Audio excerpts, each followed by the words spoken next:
Thank you so much for joining us today on the One Year Bible Journey.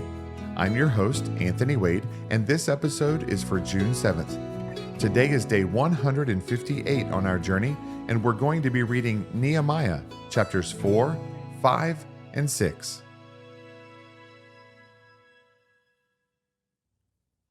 Nehemiah chapter 4. But it so happened, when Sanballat heard that we were rebuilding the wall, that he was furious and very indignant, and mocked the Jews. And he spoke before his brethren in the army of Samaria, and said, "What are these feeble Jews doing? Will they fortify themselves? Will they offer sacrifices? Will they complete it in a day? Will they revive the stones from the heaps of rubbish, stones that are burned?" Now Tobiah the Ammonite was beside him, and he said, "Whatever they build, if even a fox goes up on it, he will break down their stone wall. Hear, O our God, for we are despised. Turn their reproach on their own heads, and give them as plunder to a land of captivity. Do not cover their iniquity, and do not let their sin be blotted out from before you, for they have provoked you to anger before the builders." So we built the wall, and the entire wall was joined together up to half its height, for the people had a mind to work. Now it happened, when Sanballat, Tobiah, the Arabs, the Ammonites, and the Ashdodites heard that the walls of Jerusalem were being restored and the gaps were beginning to be closed, that they became very angry, and all of them conspired together to come and attack Jerusalem and create confusion. Nevertheless, we made our prayer to our God, and because of them we set a watch against them day and night. Then Judah said, "The strength of the laborers is failing, and there is so much rubbish that we are not able to build the wall." And our adversaries said, "They will neither know nor see anything till we come into their midst and kill them and cause the work to cease." So it was, when the Jews who dwelt near them came, that they told us 10 times, "From whatever place you turn, they will be upon us." Therefore I positioned men behind the lower parts of the wall at the openings. And I set the people according to their families, with their swords, their spears, and their bows. And I looked, and arose, and said to the nobles, to the leaders, and to the rest of the people, "Do not be afraid of them. Remember the Lord, great and awesome, and fight for your brethren, your sons, your daughters, your wives, and your houses." And it happened, when our enemies heard that it was known to us, and that God had brought their plot to nothing, that all of us returned to the wall, everyone to his work. So it was, from that time on, that half of my servants worked at construction, while the other half held the spears, the shields, the bows, and wore armor. And the leaders were behind all the house of Judah. Those who built on the wall and those who carried burdens loaded themselves, so that with one hand they worked at construction, and with the other held a weapon. Every one of the builders had his sword girded at his side as he built, and the one who sounded the trumpet was beside me. Then I said to the nobles, the rulers, and the rest of the people, "The work is great and extensive, and we are separated far from one another on the wall. Wherever you hear the sound of the trumpet, rally to us there. Our God will fight for us." So we labored in the work, and half of the men held the spears from daybreak until the stars appeared. At the same time, I also said to the people, "Let each man and his servant stay at night in Jerusalem, that they may be our guard by night and a working party by day."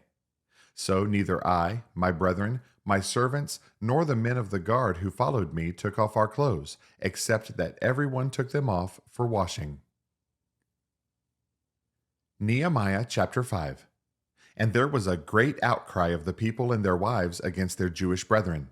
For there were those who said, "We, our sons, and our daughters are many.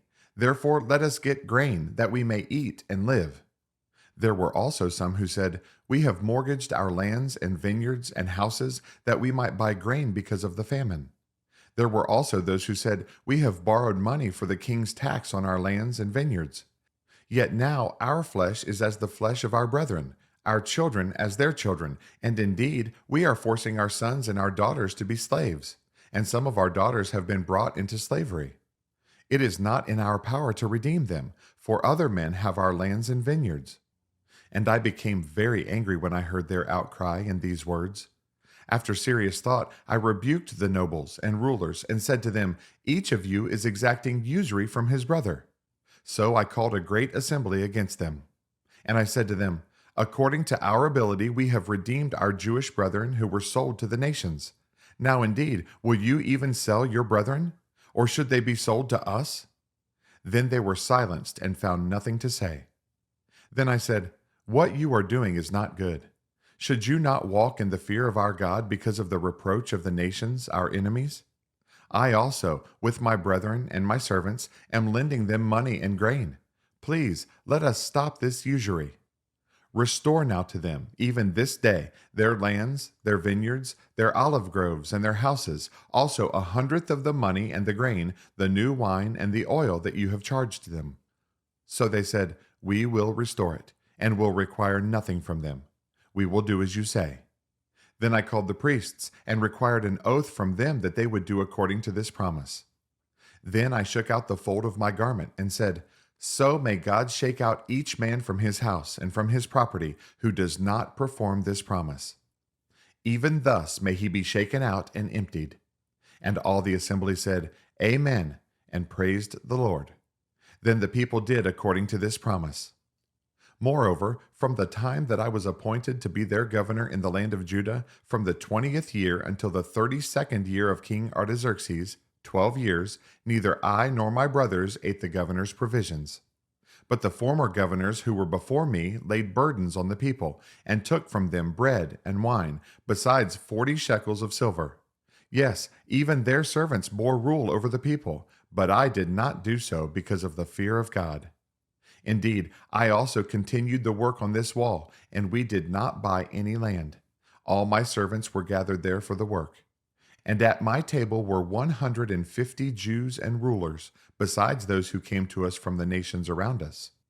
Now that which was prepared daily was 1 ox and 6 choice sheep. Also fowl were prepared for me, and once every 10 days an abundance of all kinds of wine. Yet in spite of this I did not demand the governor's provisions, because the bondage was heavy on this people. Remember me, my God, for good, according to all that I have done for this people.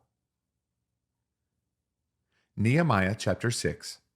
Now it happened when Sanballat, Tobiah, Geshem the Arab, and the rest of our enemies heard that I had rebuilt the wall, and that there were no breaks left in it, though at the time I had not hung the doors and the gates, that Sanballat and Geshem sent to me, saying, Come, let us meet together among the villages in the plain of Ono.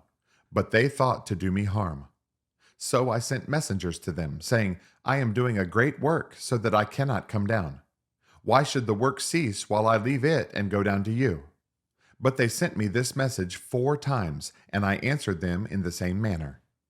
Then Sanballat sent his servant to me as before, the 5th time, with an open letter in his hand. In it was written, It is reported among the nations, and Geshem says, that you and the Jews plan to rebel. Therefore, according to these rumors, you are rebuilding the wall, that you may be their king. And you have also appointed prophets to proclaim concerning you at Jerusalem, saying, There is a king in Judah. Now these matters will be reported to the king. So come, therefore, and let us consult together. Then I sent to him, saying, No such things as you say are being done, but you invent them in your own heart. For they all were trying to make us afraid, saying, Their hands will be weakened in the work, and it will not be done. Now therefore, O God, strengthen my hands. Afterward I came to the house of Shemaiah, the son of Delaiah, the son of Mehetabel, who was a secret informer. And he said, Let us meet together in the house of God, within the temple, and let us close the doors of the temple, for they are coming to kill you. Indeed, at night they will come to kill you. And I said, Should such a man as I flee? And who is there such as I would go into the temple to save his life? I will not go in. Then I perceived that God had not sent him at all, but that he pronounced this prophecy against me because Tobiah and Sanballat had hired him. For this reason he was hired, that I should be afraid and act that way and sin, so that they might have cause for an evil report, that they might reproach me. My God, remember Tobiah and Sanballat, according to these their works, and the prophetess Noadiah, and the rest of the prophets who would have made me afraid. So the wall was finished on the 25th day of Elul, in 52 days.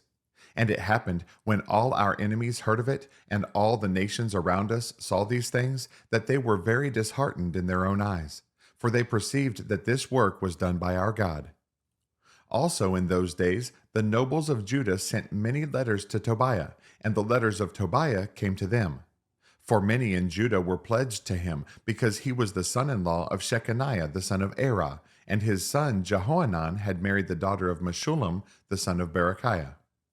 Also they reported his good deeds before me, and reported my words to him. Tobiah sent letters to frighten me. Thanks again for joining us on this amazing journey through the Bible. For additional resources to help you grow in your walk of faith, please visit our website at anthonywade.org.